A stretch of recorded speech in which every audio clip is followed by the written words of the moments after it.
Well, hello there, my friends, and welcome to tonight's Math and Chill live stream. This is the 20th show, the 20th episode of Math and Chill. I'm very happy to have you all here tonight, and I hope you're happy to be here, and I hope you're all doing well. Let me know how you're doing in the chat. It's a chilly December evening as we round the corner halfway to the end of the month, and I don't know what it's like where you are all at, but for me it is snowing tonight. It's very cold outside, so I've got my windows open in my bedroom to get it nice and frosty. So once I go to bed in an hour or so, depending when I leave you all, which is, it's never an hour, but I always say it's gonna be nice and cold. So if you're new to the show, the basic idea is we hang out, I answer your questions, read your comments. You usually have lots of interesting things to say, and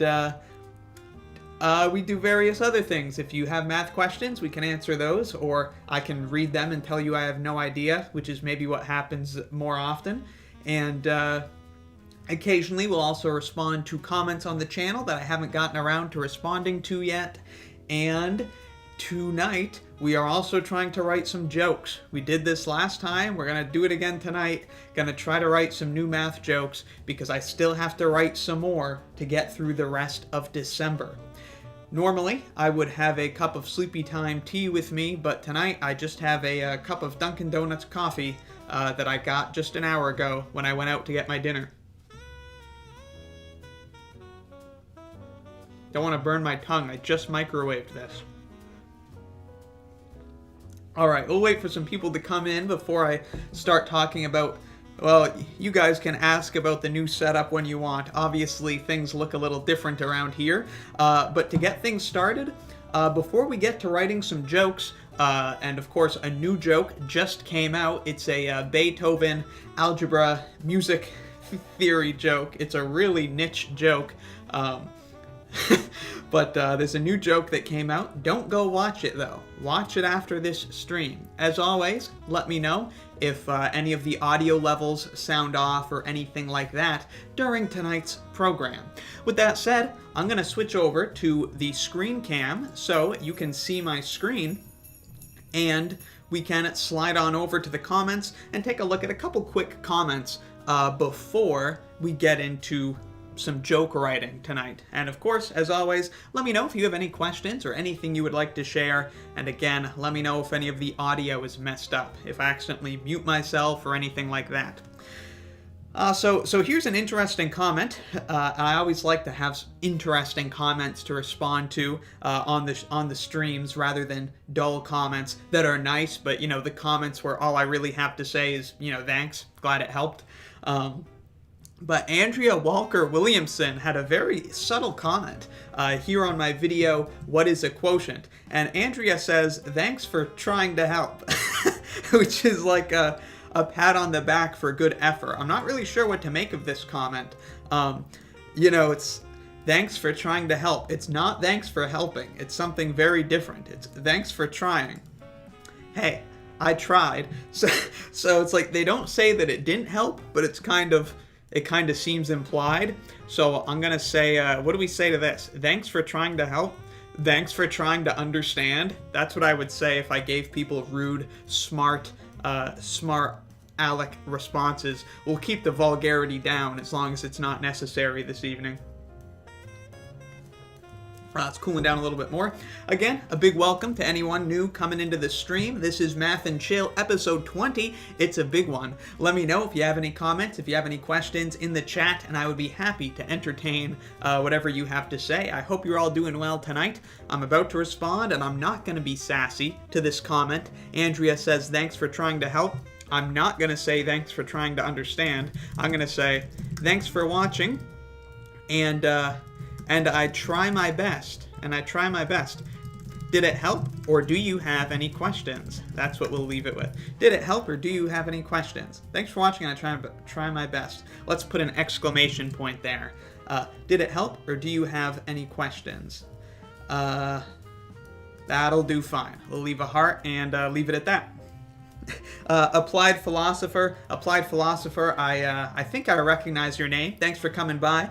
Applied Philosopher says, that's kind of funny. I agree. I like getting mean comments, because I don't get mean comments very often, and I find them amusing. It's just so funny that people would, like, freak out and have something really mean to say to just some dude who does math on the internet. But I also like these subtly rude comments. They're not rude. This is not rude at all. Not subtly rude, but subtly complaintative. You know, like, thanks for trying to help. I think that's really hilarious. So I like that comment. Let's see. Alejandro RZ says, wah wah, wee wah. Thanks for coming by the stream, Alejandro. Always good to see you. Says, today's video quality is better. Alejandro, oh, thanks so much for saying that. You know, it's just good to be appreciated. I have not normally, like, I've been recording math videos like every single day. I mean, my upload schedule has been ridiculous so far this month. So, you know, I've been doing a ton of recording and editing, but not last night and not tonight or yesterday and today. I've just been trying to get these live streams working. You know, I've got an internet technician coming tomorrow, because, you know, to hopefully get, you know, see if anything's really wrong with my internet, but it seems like things are working tonight. I did a bunch of testing and updating and cleaning up my computer and everything, and as you can tell, there have also been significant updates to the look of the stream, so I'm glad you noticed. And hopefully the video feed keeps maintaining a good quality.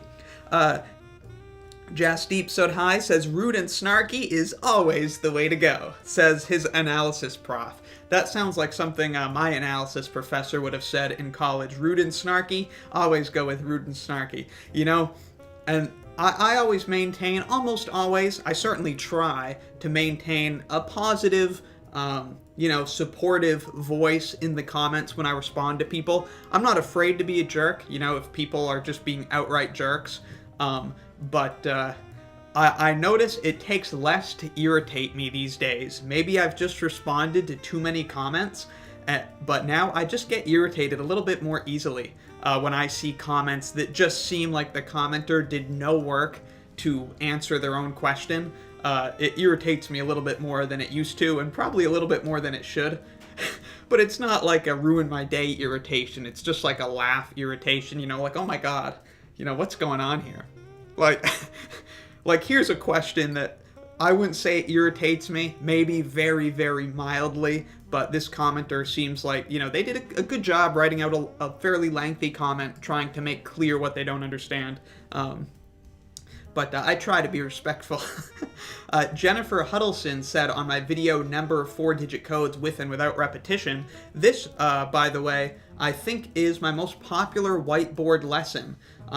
Yeah, I'm pretty sure this is definitely my most popular whiteboard lesson by a long shot. I hope it doesn't stay that way forever, because it's definitely not my best. It won't stay that way forever, but hopefully it changes sooner than later. Let's see. For a second, I didn't read the username here. Maya Ninja says, I know this probably isn't your specialty, seeing as you're a math guy, but who would you say is the all-time worst quarterback who played for the San Diego, now LA Chargers? Well, there's no better way to keep my audience engaged than talking about American football quarterbacks for a trash football team. I would say the worst quarterback for the LA Chargers, I don't know who the worst is, but I would say the best is probably Chargers legend Ryan Leaf. I think that's probably the all-time greatest San Diego, now LA Chargers quarterback. If anyone else, if you have any questions or comments about Chargers football, let me know. We were talking UFC a few nights ago, and I think we were talking a little bit of football too. So Jennifer says, how do you write something like this into an expression? And here's why I kind of don't like this comment, because I don't know what that means. How do you write something like this into an expression? I understand where the 10 to the power of P4 comes from, and know how to calculate that with the function and stat feature on my calculator. Oh, they're using like permutation notation. See, sometimes people are using notation that relates to a lesson, and because I haven't actually watched the lesson in, a year or 2 years or 3 years. I don't really know what they're saying. This is that permutation notation where you write 10 and then a P and then a 4, and that's the number of ways you can select a permutation of 4 objects from a collection of 10 objects. Again, any new folks coming in the stream, if you have any questions or comments about math or anything else, let me know in the chat, and I would be happy to entertain whatever it is you have to say. I've got another fun, rude comment to share with you all after I respond to this one. 10, if it's still around. I don't know. Sometimes comments just kind of disappear. So they understand where the 10p4 comes from and know how to calculate that with the function and stat feature on the calculator, but I'm needing to learn how to write equations such as this into an equation and cannot grasp the concept. So I don't know what this means, but I assume what I'm thinking is what... No. Alejandro says, most of the audience at the live streams is from India. That's kind of interesting. I'm from Mexico, by the way. That explains my not so pretty English, that and my laziness. Alejandro, don't talk down about your English, because it looks perfectly fine to me, and I don't think I've really noticed anything. The thing is, you have to understand, if English is your second language and you're typing it on the computer, if you're pretty good at your English, which based on my experience of reading your English, Alejandro, I'd say you are, you're being as careful as English speakers typing on the internet most of the time. English speakers on the internet type very, very carelessly. So you would fit, you fit right in.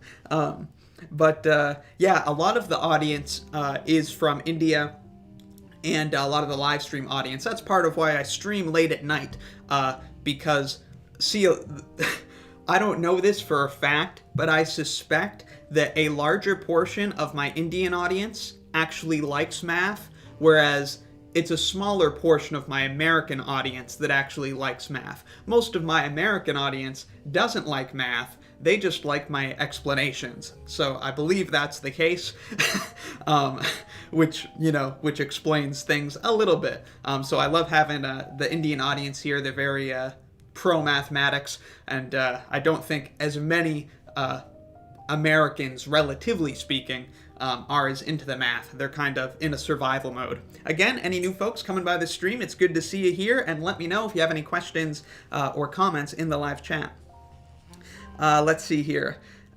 Jazz Deep said hi, thanks for coming by the stream, says, guessing there are no Canadians here. Yeah, I don't hear people saying they're from Canada much. I'd like to know if there are any Canadians here. Probably not, but I could check my analytics, but I don't want to do that right now. But the Canada hardly registers. Canada hardly registers on the analytics as far as percentage of viewers. Let's see.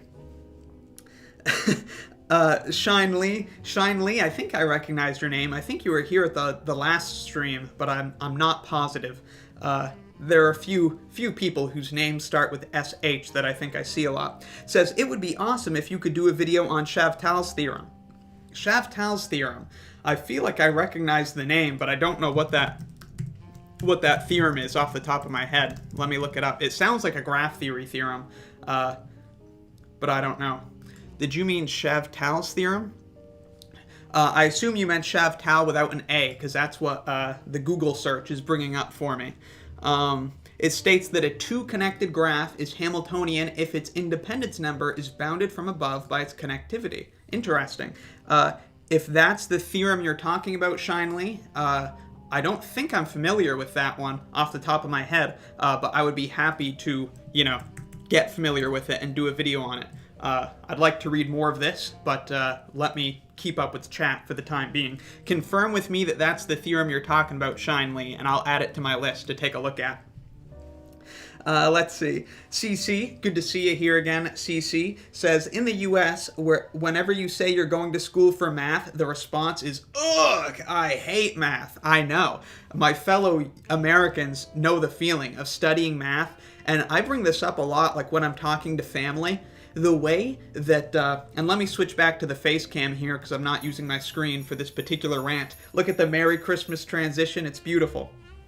And before I go on this little monologue, which hopefully isn't going to be that long, let me interject and say if you want to help support the channel, it would really help me out a lot if you would consider a small donation on PayPal or small monthly pledge on Patreon. You can get early access to new videos. Links to those are in the description. You can also use Super Chat here on the live streams. You press the little $ button and you can type in a message. And now if you do that, if you send a Super Chat, it will appear on screen with a nice little animation, and you might hear the voice of someone you recognize if you do a Super Chat. So consider that if you want to support the channel.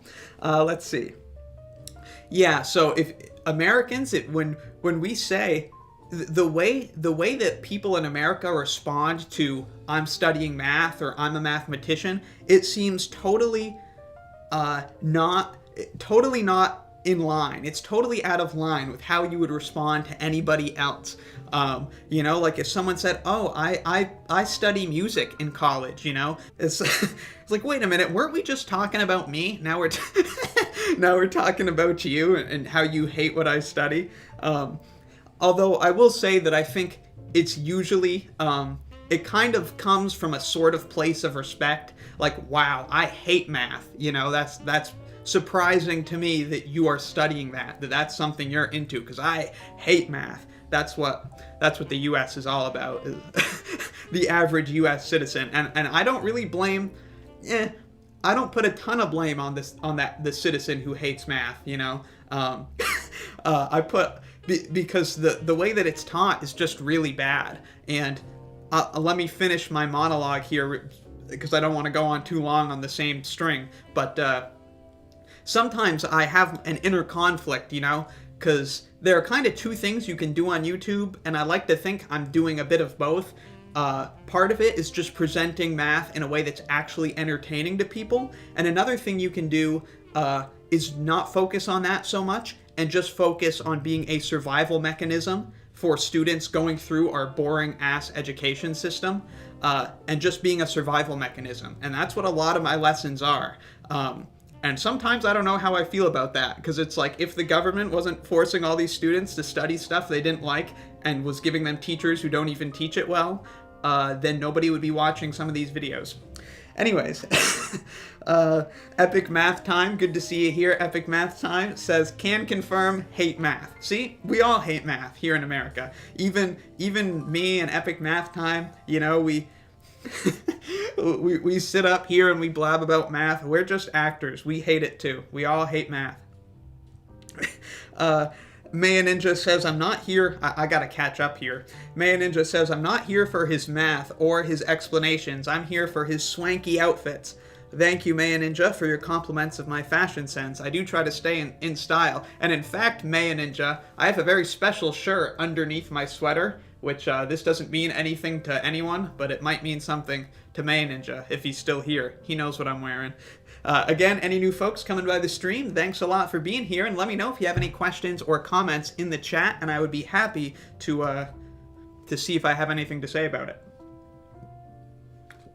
My coffee's already getting cold. Let's see.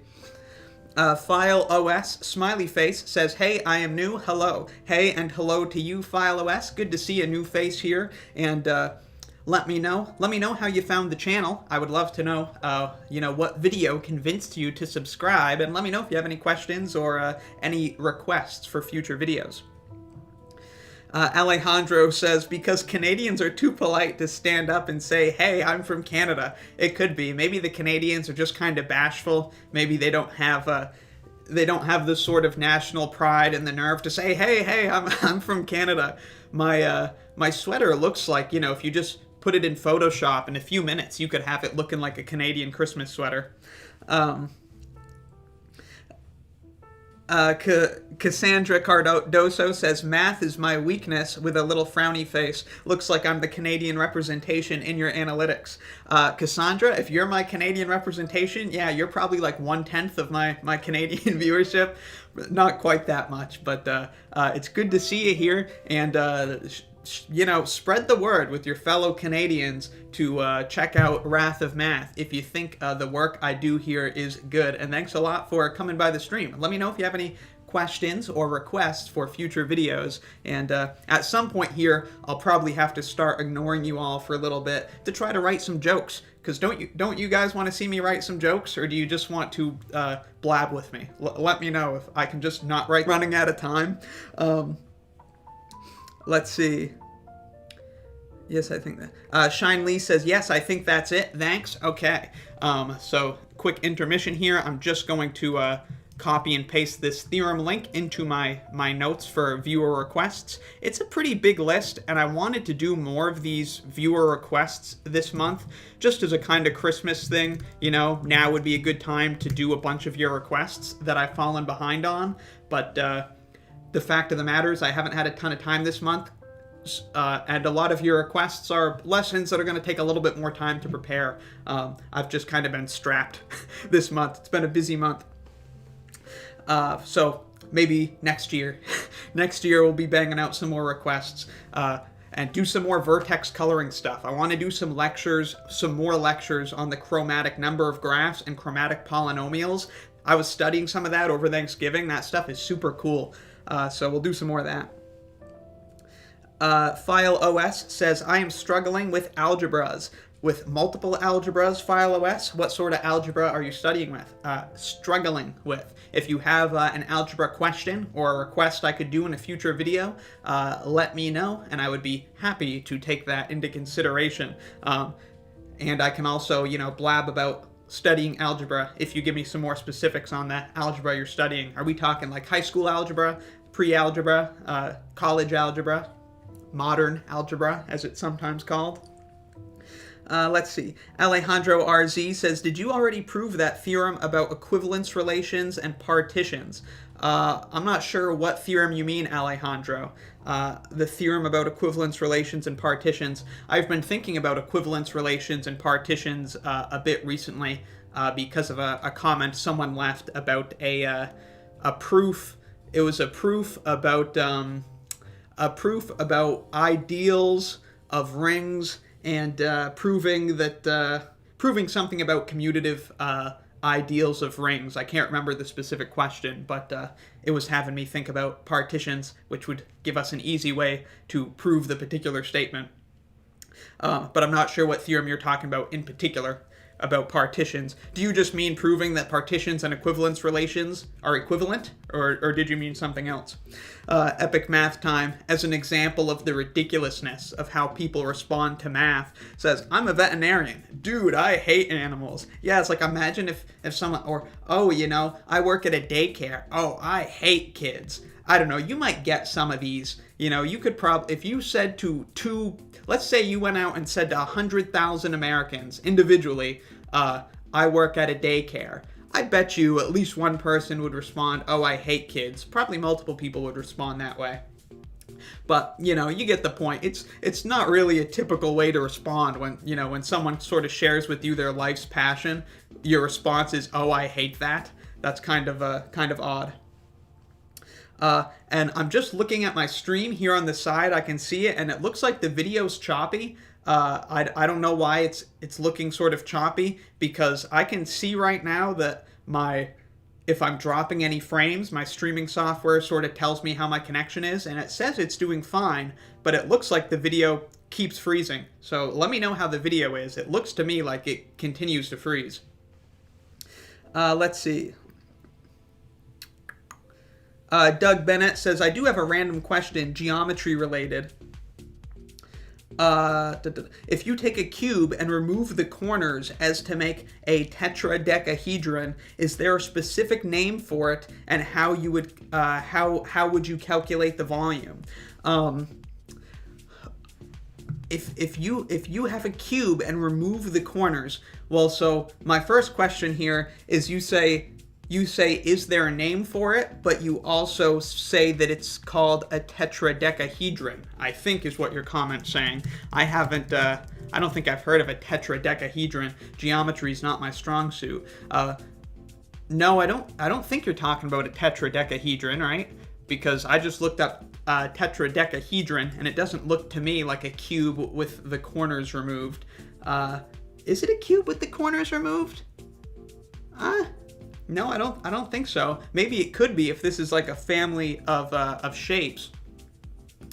I don't want to fall too behind here, though, reading about these shapes. But the way I envision what you're saying is, if you take a cube, I'm not exactly sure what you mean by remove the corners. Like when you say corners, I just kind of think of the vertices, which would just be removing a point from the cube, which doesn't really mean much of anything. But if you were to shaving off the corners, that's gonna be like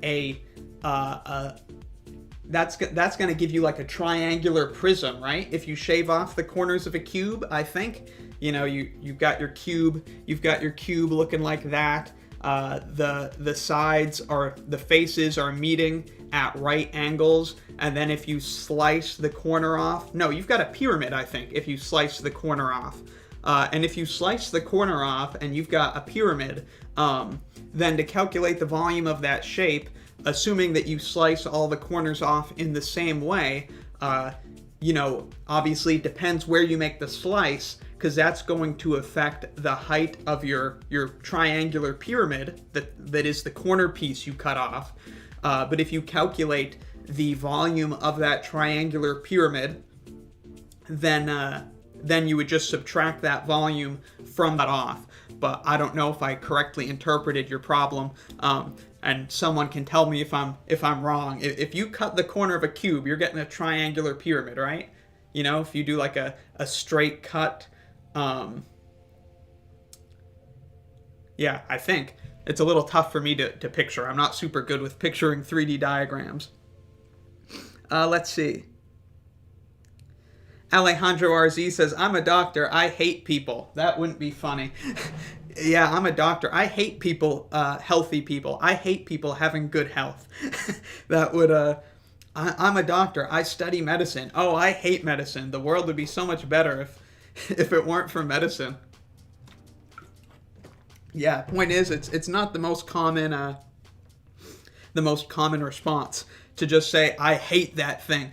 Oh, what do? I do this. I hate that. It's such a ridiculous way to respond. Maya Ninja says, oh yeah, that's a big tough shirt. Yeah, my Stay Tough shirt. My Stay Tough shirt is a big tough shirt. Big tough shirt. Let's see. Jazz Deep Sod, he says, I hated just memorizing and doing computations in high school. Once abstraction was introduced in university math, I developed interest in it. I don't know how it is in the States, but assuming the same. I hated just, yeah.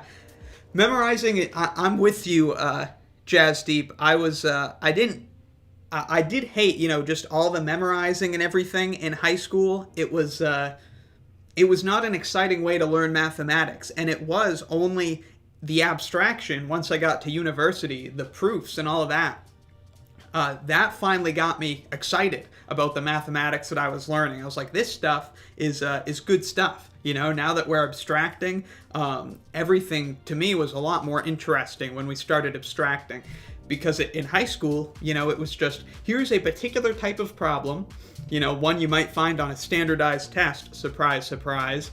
Here's how you solve it. Now go home and do that 500 times. There's not going to be any sort of, I don't remember any problems that were ever like, oh, here's a challenge to your creativity, a challenge to your problem-solving ability. I don't remember anything like that. I hardly remember any instances where they brought up a kind of interesting problem to spend a day on. I remember one time where I feel like my school was attempting to do that with some Ferris wheel problem in pre-calc maybe, where we were but I hated that because it turned into an arts and crafts thing where we were making a Ferris wheel and you had a push pin and it was just awful. I hate arts and crafts. But yeah, once everything got abstract, I was a lot more into mathematics. I was into it in high school just because I was decent at it, and I did start to study it a little bit outside of school. But it definitely was the abstraction and the proofs that really got me. Let's see. Alejandro RZ says, it says that every equivalence relation over a certain set X induces a partition of that set. Yeah, so that is, a handy thing to prove. To prove that equivalence classes induce partitions and partitions induce equivalence classes, although you just said the first direction, that every equivalence relation over certain set X induces a partition. Yeah, so if you have an equivalence relation on a set, it becomes very obvious, I think, in method, maybe not in the finer details, but Maya Ninja just subscribed, I see here on my stream, so you get the little cute corgi swimming animation, and some sort of musical tone. So thank you, Maya Ninja, for subscribing. Welcome to the club. Where was I? All this stream stuff keeps me kind of scatterbrained. You might notice my explanations are not nearly as good when I'm live with all these distractions. What was I talking about? Equivalence relations inducing a partition. When you think about what an equivalence relation is, I think that makes it pretty clear how you're going to go about showing that it induces a partition on a set. Because an equivalence relation is just another sort of form of equals, right? And in a certain situation, it's an isomorphism between graphs. It's this different type of equals, this different type of equivalence between objects. And when you understand an equivalence relation as basically just a different type of equals that might be more, relevant in a particular context, you obviously just partition the set into the subsets which contain the elements that are equal to each other. And then in order to prove that's actually a partition, you need to show that every element from the set is in, what are we talking about? We're talking about equivalence relations inducing partitions? Yeah. So you need to show that every element in the partition, well, you got to make sure you clearly define the subsets, right? So each subset contains all the elements that relate to each other. Now, every element is going to be in one of those subsets because if it's an equivalence relation, every element relates to itself. So by definition of how you build this partition, every element will be in the set that can every element is in a set because every element relates to itself. You also want to show that the intersection of any two of these subsets is empty, which is fairly straight. You can show that the intersection is empty, or if it isn't empty, then the two sets must actually be the same. So the intersection is either disjoint or it's the two sets that you're intersecting in their entirety because, hey, they're actually equal.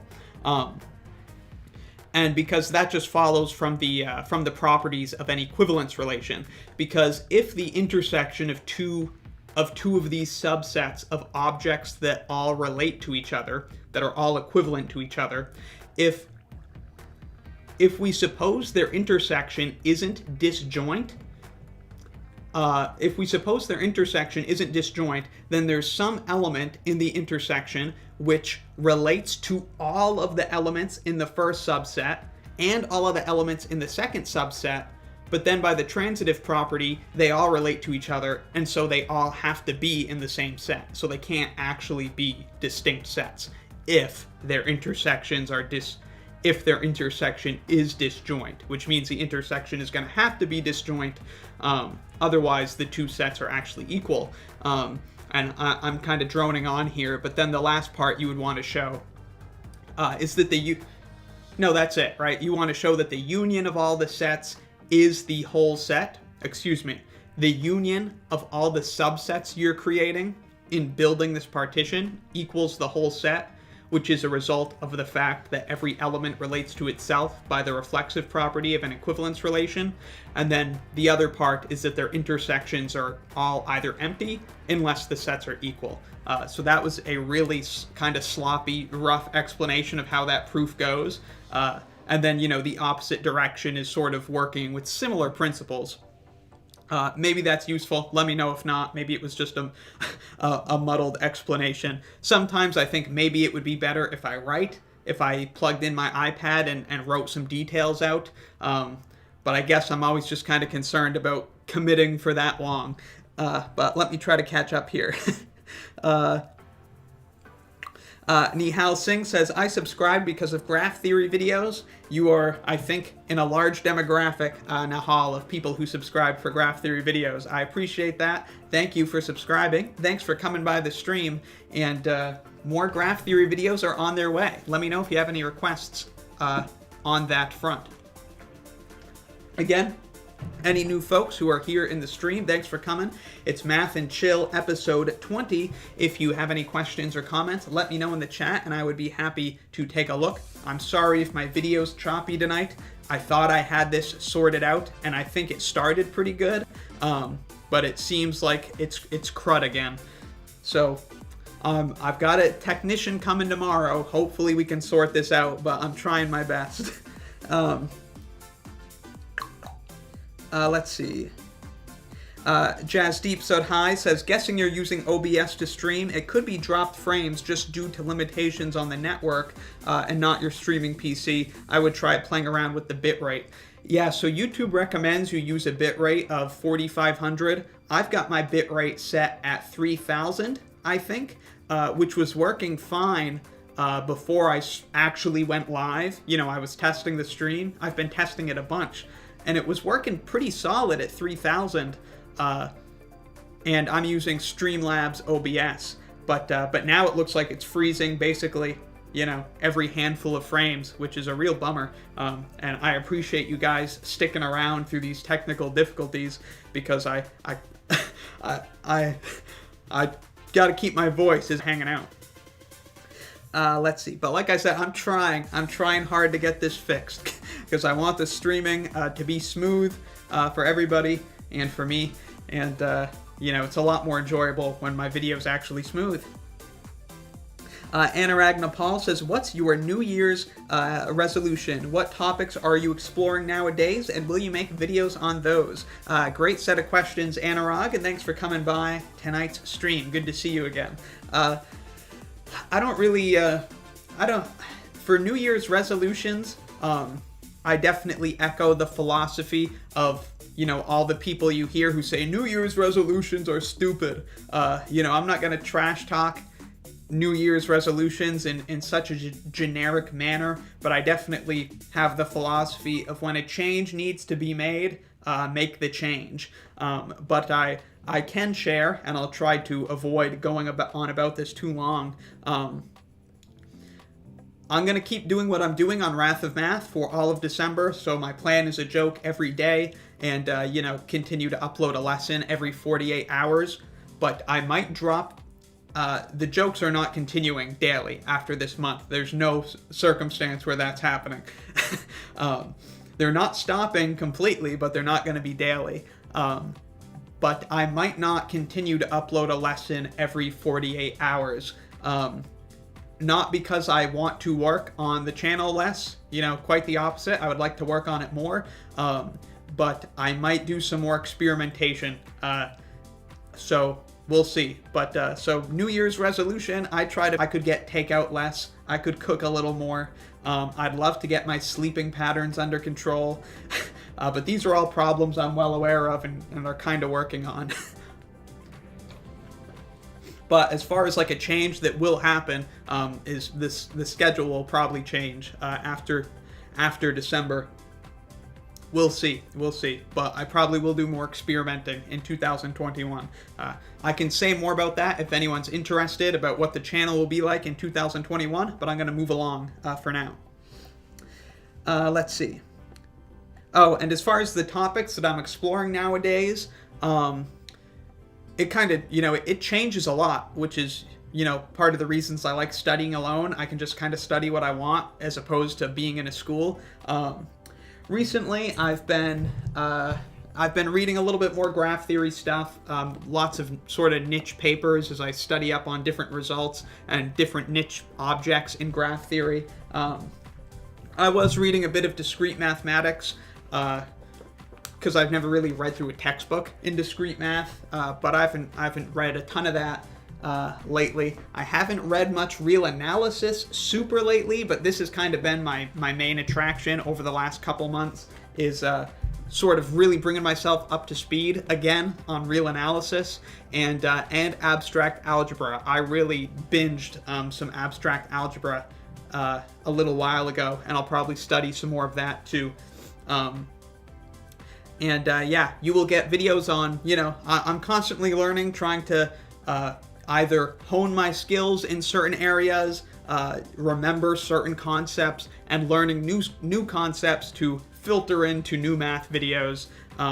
And so you will see, all this sort of stuff. Right now, my focus for videos is developing the real analysis playlist some more. So hopefully, that's probably going to be the main thing. Abstract algebra lessons, maybe next year there'll be a lot of those. We'll see. But right now, my main goal is filling my requests that I have for graph theory videos and getting some more real analysis lessons up on the playlist.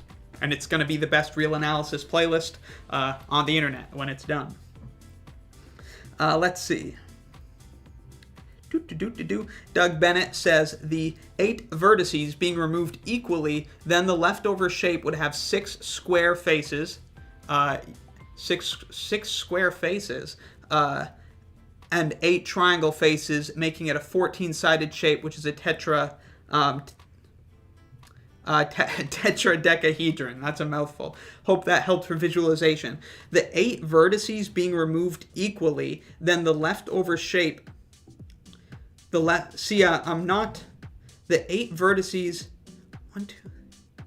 The 8 vertices being removed equally. Did I say 4 earlier? I think I said 4 earlier. I said subtract the volume of the corners 4 times. I'm sorry. So you would subtract the volume of the corners 8 times. Then the leftover shape would have 6. Yeah, so I'm not seeing how the leftover shape would have 6 square faces. I'm seeing that the leftover shape would have 6 hexagonal faces, unless you... So if we have a square, that looks something like this, and you remove the corners, if you remove the corners off the square, you're going to have a hexagon, because you've kind of added a side at each corner.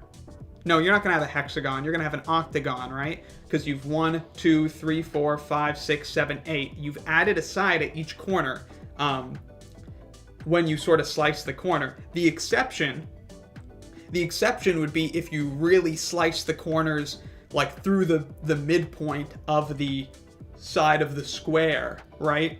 And if you did that, you might have a square.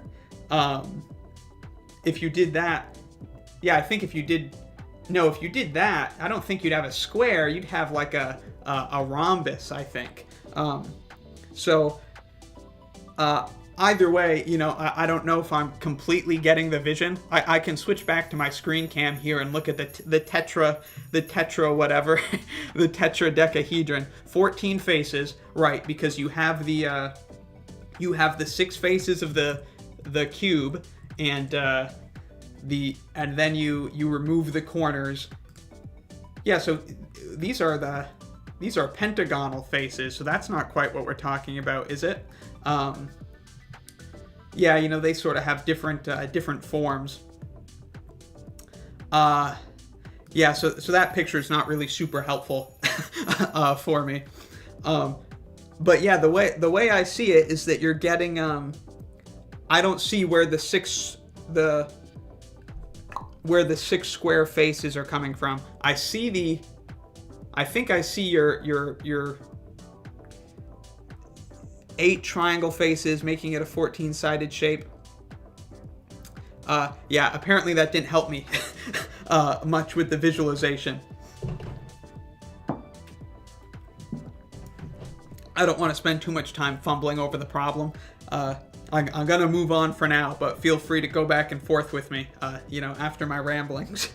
But, obviously you're looking for some incarnation of calculate the volume of the shape being removed, and assuming you're removing the same shape at every corner, which I assume is what you're doing, multiply that. I think the way I'm picturing it, which, this is not my strong suit, picturing 3D diagrams, is that you're shaving off triangular pyramids with square bases. I see square bases. Is it not a square base? No, it's not a square base, is it? I don't think it's a square base. Yeah, I think you said triangle faces. So yeah, you're shaving off a tetrahedron, right? Or something like a tetrahedron. I think that's what you're shaving off. But anyways, you would calculate its volume, multiply by 8, and subtract it from the original big boy. Again, any new folks coming into the stream, if you have any questions or comments or things you would like to share, please do let me know. Good to see you all this evening, and let me try to keep reading here. Mina P says, hello, sir. Hello, Mina. Good to see you here in the stream tonight. Thanks for coming by. Mr. Wiscola says, hi, greetings from Chile. I'm currently studying computer science, and I'm really interested in AI and machine learning. What subjects of maths you recommend studying to master the maths of these topics? Well, I'm not the guy to ask for AI and machine learning just because I'm not, I don't know much at all about AI and machine learning, but I think they make use of graph theory, and they also certainly make use of computer programming, which makes use of discrete mathematics, and graph theory is covered in discrete mathematics. So if you're interested in AI and machine learning, and you're studying computer science, I would certainly make sure you pay attention in discrete math class, which I'm sure you'll have to take anyways if you haven't already taken it, Mr. Wiscola. So discrete math, I think graph theory comes in on machine learning and probably AI. But again, I don't really know much about those topics.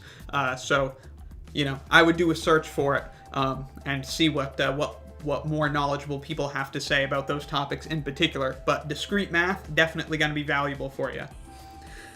Jazz Deep said hi, says the rule of thumb is try to have at least an excess of 1 or 2 megabytes per second, if not more, of excess upload speeds. So if your bit rate is at 3000, you want to have at least 5 megabytes per second of upload speed. I would try streaming at 720 instead of 1080 just to trade off frames for resolution. Yeah, unfortunately, so I think I'm supposed to be streaming at 1280 by 720, but YouTube,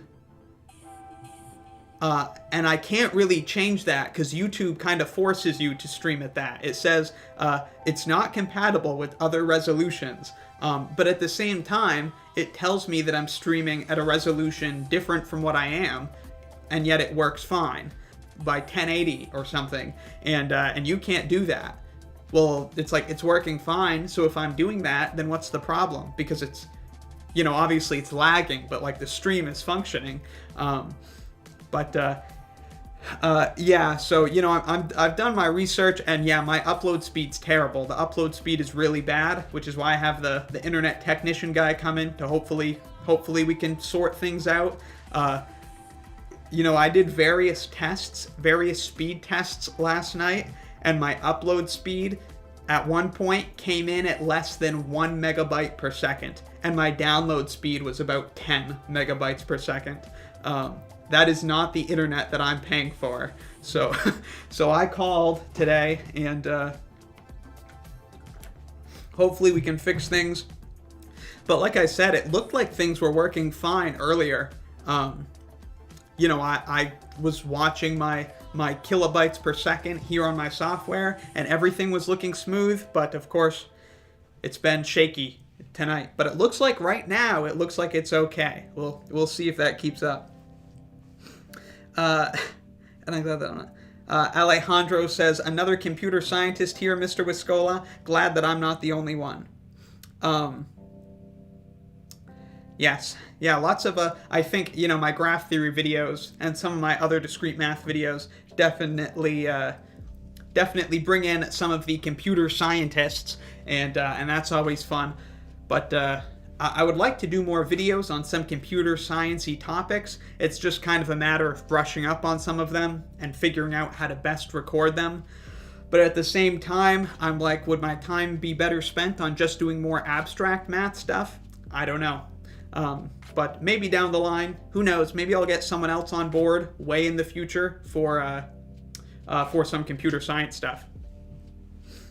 Let's see.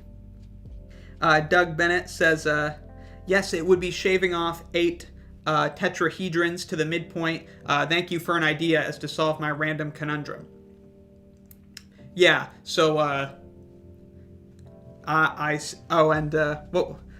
there was another comment I think I skipped over. Mr. Wiscola said, my main career is really engineering, though. Oh no, I skipped over a couple. CC says, I gotta try to speed things up here because I don't want to fall behind. CC says the leftover faces would be octo ... I imagine that was sent right when I said, oh, wait a minute. Yeah, the leftover faces are going to be octagons. Shadow Noche says, why does the Ramsey number R of 333 equals 17 imply that any 3 coloring of the complete graph on 17 vertices must contain a monochromatic triangle? Why does Ramsey have 3 colors? So that... I don't think I've thought much about Ramsey numbers on 3 on 3 colors, but assuming that it's pretty similar to Ramsey number on 2 colors, which I'm almost 100% sure it is.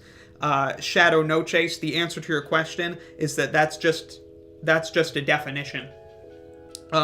So if memory serves, the Ramsey number R333, by definition, that's the minimum number of vertices that a complete graph must have. Since we're talking 333, since that's the argument of the function 333, it's the minimum number of vertices a complete graph must have, so that any 3 coloring of the complete graph will have a monochromatic triangle, 3, right? A K3 subgraph, because that's a complete graph on 3 vertices. So 333 means it's the minimum number of vertices that any complete graph with that many vertices or more, if you color it with 3 colors, and we're coloring it with 3 colors because there are 3 arguments in the function, all 3 of those arguments are 3.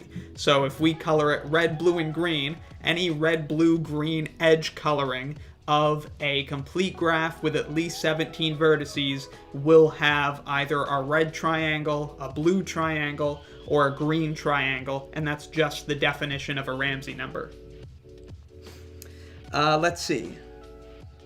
Yes, Mr. Wiscola says, I'm taking discrete maths now. Yep, that would make sense. And that's how I got into your videos, and I love it so far. Glad to hear you're enjoying discrete maths, Mr. Wiscola. And I definitely intend on putting together a discrete math playlist that will hopefully roughly follow the sort of sequence of topics you might cover in a textbook.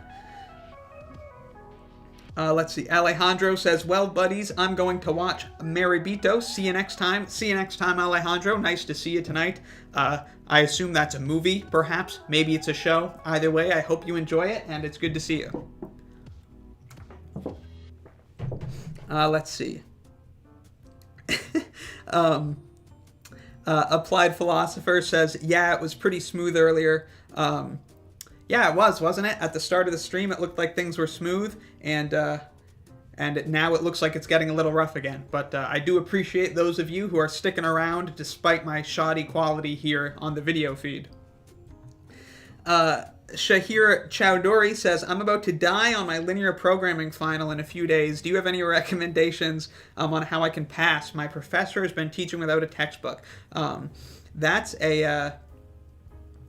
that's a bummer. Teaching without a textbook. It's like the textbook is very nice. You know, it's sort of nice security blanket. If a lot of people sort of aren't comfortable reading textbooks, it's kind of intimidating.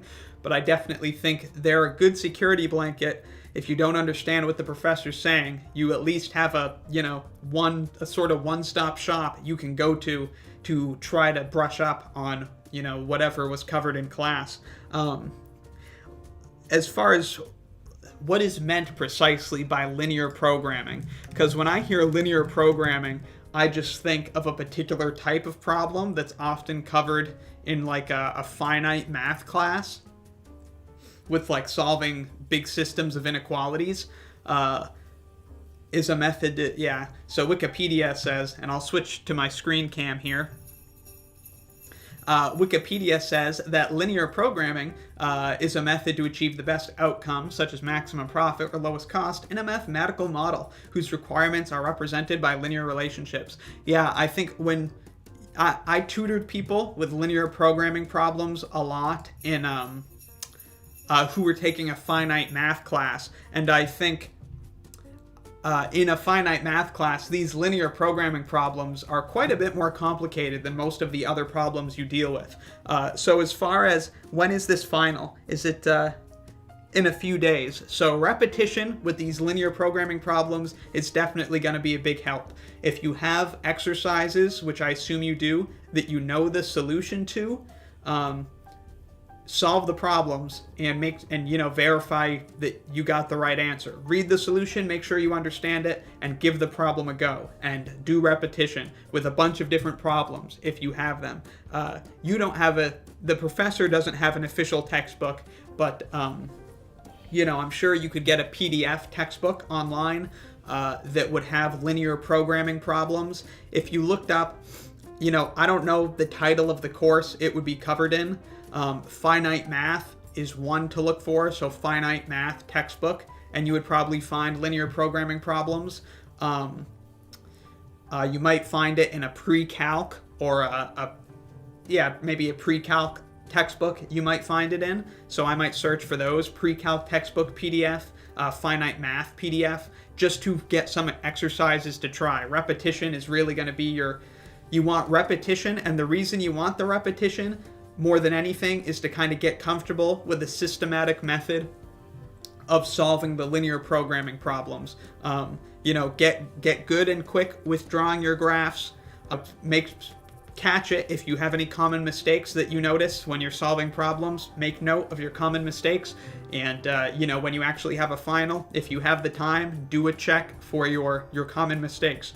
If you often use a dotted line when you should have had a solid line on a less, if you accidentally graph it as a less than inequality when it should have been a less than or equal to, if you do that a lot, make sure you check those weak points. But repetition, having a systematic method just in your head, if you sort of have a step-by-step process in your head, that can often that can just make you feel more confident doing the problems. Look up some videos. If you look up some videos, that will probably be very helpful too. I'm sure Khan Academy has some on it. You can also use the videos as a source for additional exercises. Before you watch the video, if you're comfortable doing some exercises, do the exercises. And good luck on the final. I hope some practice helps you out. But those problems are pretty intimidating.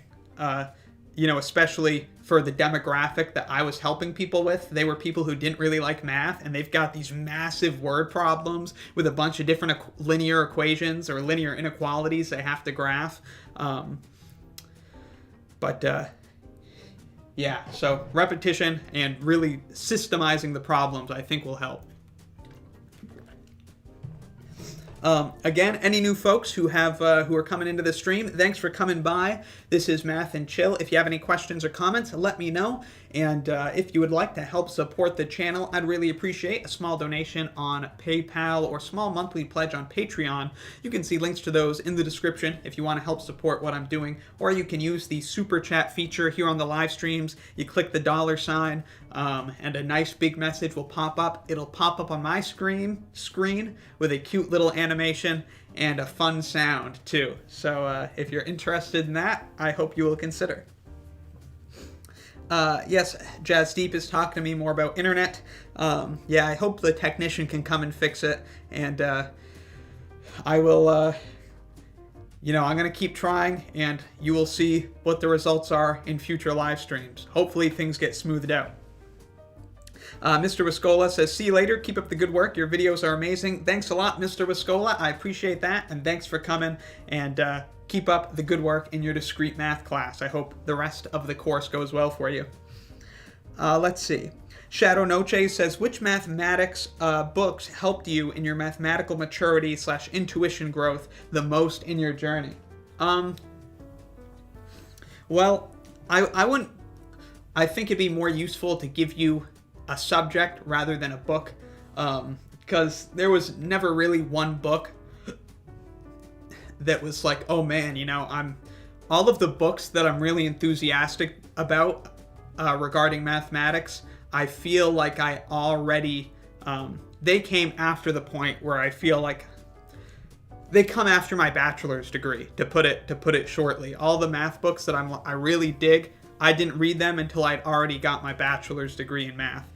So as far as the subjects that helped me in my mathematical maturity the most,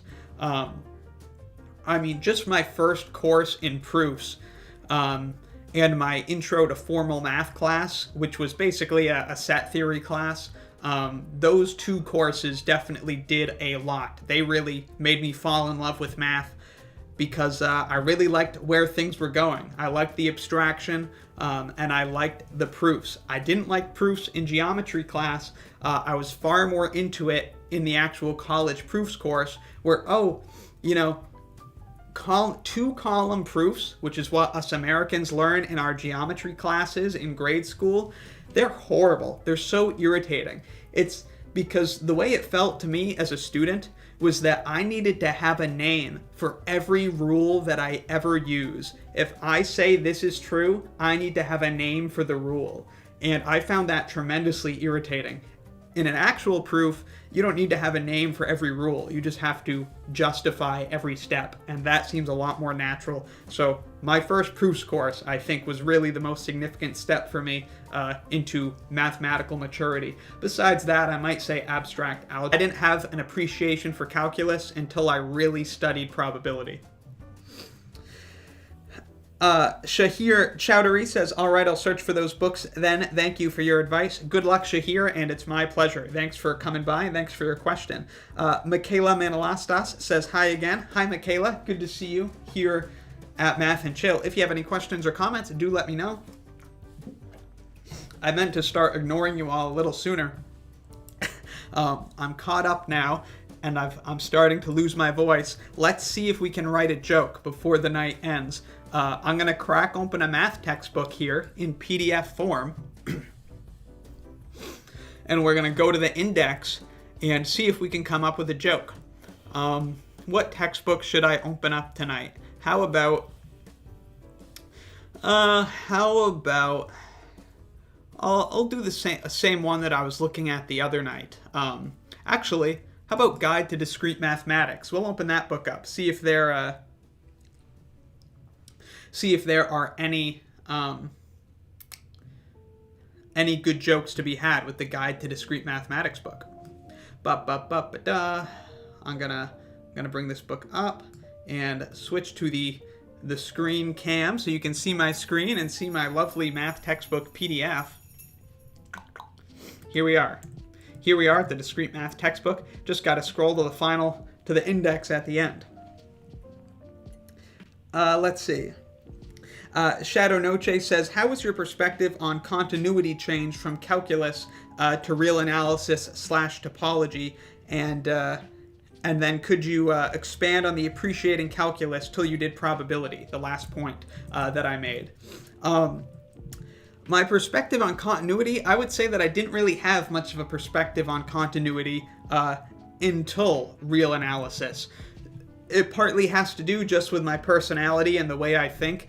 I really don't like a lack of rigor, which is part of, why I like mathematics so much. And it's also probably a bit of a vicious cycle. The more I study math, the more I really am uncomfortable without formal definitions of stuff. But I was never really given a formal definition of continuity, until real analysis. So it never really meant that much to me. It never meant any more than, the basic intuition of smoothness, not erratic behavior, and generally stuff that you can draw in the single stroke of a pen. I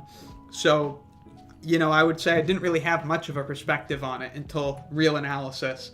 And real analysis really, I think, does a good job. The definitions of real analysis, while they can often, and I haven't studied much topology. I started studying some topology last Christmas. Maybe I'll start up again this Christmas, but I haven't studied it much. But yeah, the real analysis definitions, once you think about them a little, and especially if you have a good professor to explain them, they really do capture the spirit of, what's trying to be explained in a definition very well. And regarding continuity, it's generally speaking the idea that a function is going to be continuous at a point if the function's value at that point, if the function gets closer and closer to its value at that point, sort of the closer you get to the point. I was reading, I think I just got to the continuity section somewhat recently when I was rereading my real analysis textbook, and this isn't the one that I originally studied real analysis from, but it's very good. And so I think the formal definition in real analysis, it kind of makes everything feel a lot more comfortable for me. And the reason why I didn't appreciate calculus until probability theory was because I think, and this is a perspective that surprises people who haven't really studied much math when I talk to them about how cool calculus is the fact, before you study calculus sort of seems like an intimidating beast. But after you have the perspective that probability theory gave me on calculus is not that calculus is an intimidating beast, but that calculus is an extraordinary tool that makes our lives so much easier.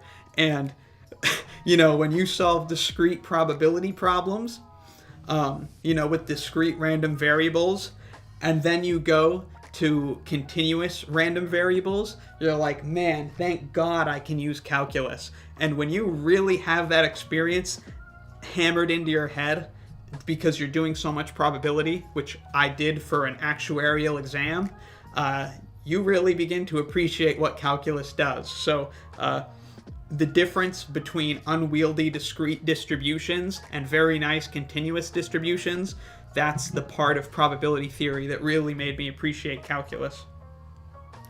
And also just studying more math in general made me appreciate calculus. And yeah, a lot of definitions seemed hand-wavy in calculus. One of the things I didn't notice in when I studied calculus was my calculus textbook actually had the formal definitions of limit and I think other formal definitions in it. The John Stewart calculus book, it had those formal definitions in it. They were just waiting for me, and I just never opened the thing up. So, good thing to keep in mind. Open up your textbook and see if maybe they have some definitions that your professor's not covering if you're in high school, in which case you would say teacher, not professor. Let's see, central limit theorem. We already did a joke about that, so that's not going to work. The Chomsky hierarchy. What else? That has potential. What the heck is a clean room methodology? I've never heard of that. Clean room methodology. Where is it? I clicked on the link, so it's somewhere in here. To assist in the development. This looks like a computer science joke, really. The clean room methodology was developed at IBM, basically, to assist in the development of high-quality software. Software is released only when the probability of zero defects is very high. Yeah, that's not really a math joke. The clean room approach applies statistical techniques to enable a software reliability measure to be calculated. Yeah, that's not mathy enough. It's a little bit too computer science and you know, a little bit of stats. That's too bad. That could have been a good joke if it was more mathy. Maya Ninja says, oh yeah, SQL. Who doesn't love a good common table expression? Maya Ninja, I don't know who brought up SQL, but I know I didn't. I think I was really surprised when I was doing a phone interview for a job and I had been calling SQL, and then they called it SQL, and then I felt like a fraud. But yeah, if you are considering going into the actuarial profession, you may need to learn SQL to help you manage databases, or you might just use Access Database. I gotta say, I do not like Microsoft Access. I don't think it's a very fun software to use. It's not nearly as nice as Excel. Let's see, what else do we have that could maybe be a joke? Determinants, denotational semantics, digital signatures, that's not going to be something super mathy. Distribution of primes, Egyptians, Enigma codes, injective. I was trying to think of an injective function joke somewhat recently. Like maybe you could do something with injective, but nothing comes to mind right off the bat. Isabel, Islamic mathematics, Geron, Karnak, Königsberg, Seven Bridges problem. Ooh, somebody in the live stream, I feel like it might have been Alejandro, had a Königsberg bridge problem joke the other day, and it wasn't very good, but I feel like it had potential. I feel like it had potential, but I don't know if I could really get much out of a Königsberg bridge joke. How would you construct a Königsberg bridge joke? To make it a good math joke, you would want to invoke the solution of the Königsberg bridge problem. So you'd want to talk about Eulerian circuits. Let me think.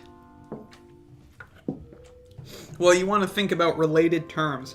Even degree. Every vertex has an even degree. Even degree. No, it's like there's just not much to work with there. Because the only really connection I can think of for degree to connect it outside of mathematics is to temperature, and I don't think you're going to get much out of that. So I don't think that really works. Shadow Nochis says, what do you think of Dedekind cut? I haven't thought much about Dedekind cuts in a while, but I think the Dedekind cut is a very interesting way of filling in the gaps of the rational numbers. Let me just for viewers, injective. Shadow Nochis says injective COVID injections. Look for something in there. I could. The thing is, it's like if you're trying to make an injective joke, your mind sort of goes to injections as the first thing, which then would make your mind go to COVID vaccines just because of the times. But I don't really want my joke to be, well, I mean, we could relate it more generally to flus and vaccines in general, just because I was saying I don't want it to be sort of tied to the times of the coronavirus. Yeah, let me just look up, what does Wikipedia say about Dedekind cuts? So the basic idea of a Dedekind cut, as I remember it before visiting the page, is if we consider the rational numbers, the square root of 2 just isn't in there. It's a real bummer. And so you can basically, how do we get those numbers? How do we get those irrational numbers into a set with the rationals in order to complete the rationals? This is basically, how do we create the real numbers? We, say we accept the natural numbers, we can create the negatives, which is the integers, by just negating them all, and then we get rationals by taking ratios of natural numbers and the negative naturals, so the integers. And then it's how do we fill in these gaps, these irrational numbers, which it's so crazy that such numbers should even exist. And it's pretty cool that they do. And the Dedekind cuts say, well, we can sort of define the irrational numbers as like the square root of 2. We can define the square root of 2 as being the cut in the rationals, which separates all the rationals that are less than the square root of 2 from all the rationals that are greater than the square root of 2. And it's that cut that is the square root of 2. It's a pretty cool idea. Named after Richard Dedekind, but previously considered by Bertrand, Joseph Bertrand, that is. It's a method of construction of the real numbers from the rationals. Yeah, it's a partition of the rational numbers. Yeah, this is basically all the stuff I just said, so I won't go over it again. But yeah, it's a pretty cool idea. Shadow Noche says it's used at the beginning of real analysis books and sort of assumed that's the way we construct the real numbers. Yeah, I don't know if I've seen Dedekind cuts at the beginning of my real analysis books. Is it in this one? I don't remember. I'm pretty sure it isn't in the original real analysis book that I studied from. I think it's in here, but I don't know that it's mentioned in the introduction as to how we're actually constructing the reals. Let me look, though. Is it in the index of this bad boy? And we'll probably be wrapping things up pretty soon here, just so everybody knows. If you have any last questions, let me know. Dedekind cuts. Probably won't be able to write a joke tonight unless we can do something super quick with injections. Yeah, I don't... Dedekind. That's a surprise. I thought Dedekind cuts were mentioned in here somewhere. It doesn't look like they are, according to the index. So, in my experience, it hasn't been at the beginning of my real analysis textbooks. In my experience, it's basically been, here's where the holes in the rationals are, and the real numbers we basically create from the rationals by including a completeness axiom that guarantees the existence. Well, in a way, it invokes the Dedekind cut. Right, because we consider a set of all the numbers, of all the rationals that are less than the square root of 2, and then we add in the completeness axiom to guarantee a supremum of that set, which is going to give us the square root of 2. We say include that bad boy in our set of numbers, and that completes the rationals, which is, you're sort of using a Dedekind cut there. As far as is it the most rigorous way to do so, I don't know a better way. I certainly haven't come up with one myself.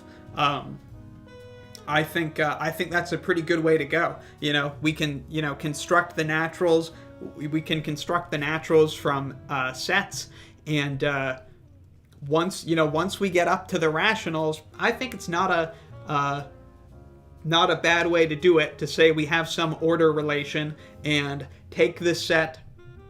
We can say take the set of all the rationals that are less than the square root of 2, and then throw in a completeness axiom that's going to guarantee the existence of a least upper bound of this set, which is going to be our square root of 2. Or we can more explicitly use Dedekind cuts by saying, consider the set of all the rationals that are less than this number, whose square is 2, and all the rationals that are greater than that. This partition is that number, the square root of 2. I think that's a pretty darn rigorous way to do it, using anything that we don't yet have. We have sets, we have an order on the rational numbers, and that's kind of all we need to get the square root of 2 and to get all those irrational numbers. So I think it's a pretty good way to do it.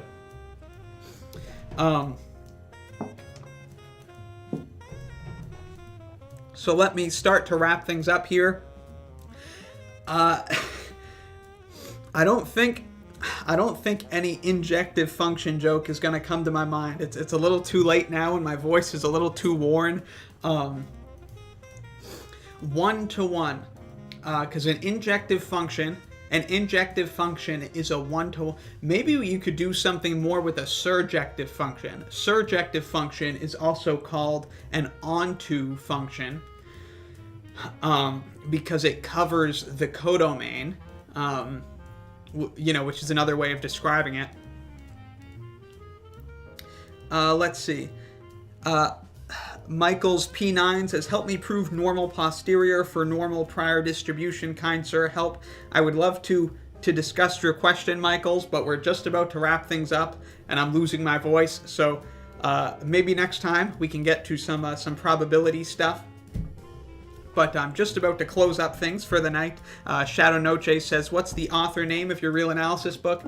This one is by Jay Cummings, and it's a very good book. It's Real Analysis, a long-form mathematics textbook.